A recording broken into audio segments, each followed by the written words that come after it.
Oisín, we are here today to talk about SpunOut. Before we talk about the website, could you tell me a bit about your professional background, please?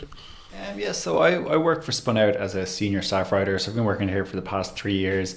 So the role kind of involves writing and researching and developing information resources for young people between 16 and 25 on lots of different health and social topics. So previously to that, I had mainly an arts and some media background, but particularly arts work that was kind of based around community and youth issues. So that's kind of where I came from, and I've been here now for the past 3 years. All right, okay. To talk about SpunOut for our listeners who don't know what it is, could you tell us what it is and who started it? Yeah, so SpunOut is Ireland's youth information website. So it's been running for the past 10 years, 12 years now actually. So it was founded in 2005 by a guy called Oisín McKenna, and he founded it up in Donegal, then moved to Galway, and now we're based in Dublin. But basically we're funded by the HSE and a few other organisations to provide information to 16 to 25 year olds about everything all the information that they need to live healthy and happy life. So kind of a lot of that would be health, social and political issues. So stuff around mental health, sexual health, education, employment, basically all the kinds of information that they need to access services, to look after themselves, all of those kinds of things. And then another thing that we do as well is we publish opinion pieces by young people about the issues that are affecting them. So that can be on a whole range of different things. A lot of young people that write for us would write around, particularly mental health would be one of the most popular things to write about. But those are the main things that we do. I've looked at your website a few times over the years. I looked at it recently. I was really impressed of the wide range of topics you have. How many staff do you have here in SpunOut? And can you tell me how many people contribute to the website every month or every year? At the moment, in terms of staff, it's just 3 full-time and 1 part-time. But we've just received confirmation that we'll be hiring again soon, which is really exciting. But at the moment, yes, 3 full-time, 1 part-time. In terms of the contributors, it would vary a lot, kind of depending on times of the year and that kind of stuff. But it could be, I don't actually have the figures at hand, but within a month it could be anywhere between kind of 5 and 20 new contributors maybe, but it would vary a lot depending, say oftentimes if something happens in the media, if there's an issue that's affecting young people that's getting a lot of attention or something, oftentimes a lot of young people will want to write about it then. So at those times it might spike, but sometimes it'll be a little bit quieter as well, so it can vary. Yeah. Based on your contributors and the feedback you get, what are the biggest issues facing young people in Ireland today? Well, there's quite a few, I suppose. I think, as I said there, mental health would be one of the ones that our audience would be very, very interested in, and would certainly write about a lot. So I think that's a big issue, both in terms of finding ways that people can look after themselves, but also in terms of how they can support their friends, how they can access services. Obviously, there can be a lot of barriers to accessing services. The services aren't often there that people need, so that's a big issue.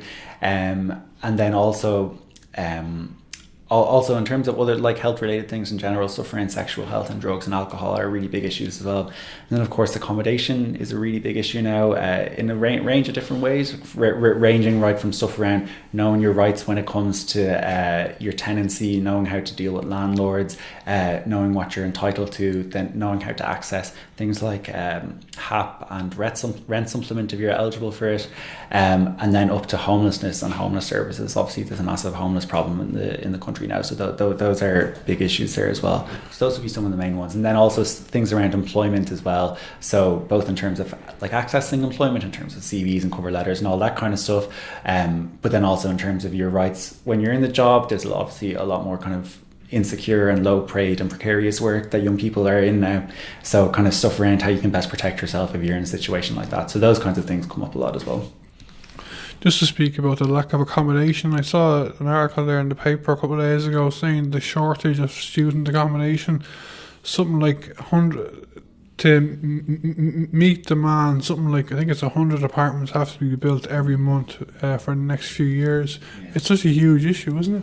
Yeah, it really is. The student accommodation in particular, that's at the moment obviously with the Leaving Cert results just came out last week, so there's a lot of there's an influx at the moment of people looking for student accommodation, and it does seem that there are being some builds around Dublin. obviously not enough to meet demand. And at the same time, a lot of the ones that are being built are quite oftentimes they can be quite expensive as well. The new student accommodation that's being built now, that certainly wouldn't be accessible to everyone, so those are big issues, definitely. And are you hearing of students like not taking up their college offers solely because they can't get accommodation at a good price? I haven't spoken to anyone who is in that situation specifically, but I'd very much imagine, I'm sure there are people who are in that situation. None that have contacted us and none that I've spoken to, but yeah, I'm sure absolutely that's bound to happen. Unfortunately, obviously, if people's incomes fall below a certain level, they may be eligible for a grant.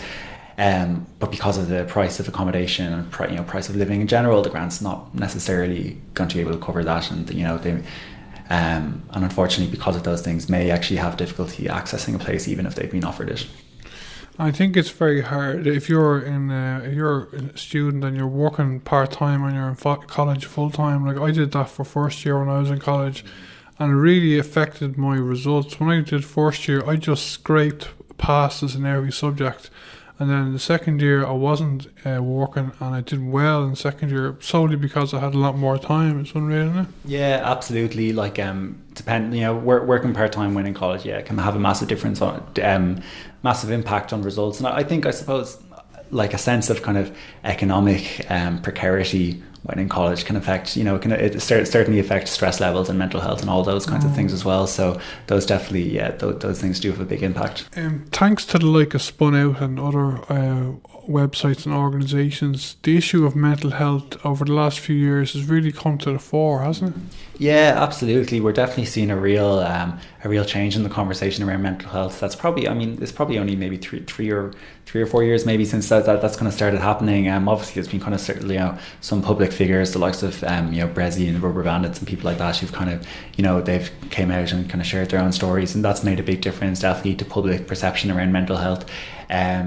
So absolutely, it is kind of entering the public consciousness much more, which is brilliant. There's still a huge amount of work still to be done, but we get so many young people writing us now to tell us about their mental health experiences, and telling us what they did that helped them either live with it or move on or to recover in certain ways. So it is really amazing what we're seeing now around that, but still a lot more work to be done, definitely. Is there much interest among young people? Because my impression is there is, for repealing the 8th Amendment and things like gay rights. I know we have gay marriage in Ireland now, but not in Northern Ireland. Yeah, absolutely. Obviously, young people, they're diverse, and there's diverse political and social opinions among young people. But I would say generally, absolutely. We saw for the marriage equality referendum in 2015, we saw massive support among young people for that, not just in terms of the vote, but in terms of actually getting out there and canvassing and organising around it. So definitely those kinds of social issues are massively important to young people. And again, with the repealing the 8th Amendment, there's a huge support among young people for that as well. And again, a lot of young people are campaigning around that, doing loads and loads of work. We see like now college students and even secondary school students are organising campaigns around that. So I think absolutely, I think there is definitely the generation of young people now, I would say, are quite politicised and do care a lot about those kind of social issues. And you are covering the campaign for the repeal of the 8th Amendment, are you? Yeah, we will be. We haven't really done a huge amount of coverage for it at the moment, but absolutely coming up to, once there's a date for the referendum set, which looks likely to happen next year, we will be covering it. We covered the marriage equality campaign when that was going on, and a lot of the work we did around that was publishing opinion pieces from young people on the issues, but then also a lot of stuff around voting and making sure that people were registered to vote, that they knew how to vote and those kinds of things. So that's kind of the role that we'd play in those kinds of things, making sure that people can vote and know how. Do you have an editorial stand on the repeal of the 8th Amendment? Currently we don't, no. Currently we don't. Do you think you will? Possibly, yeah. It's definitely on the table. Am I right in thinking that most young people are in favour of repealing it?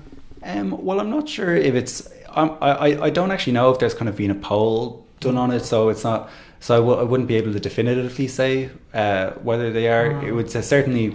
I mean, you may be able to assume that, it's certainly a lot of young people will be very vocal about it.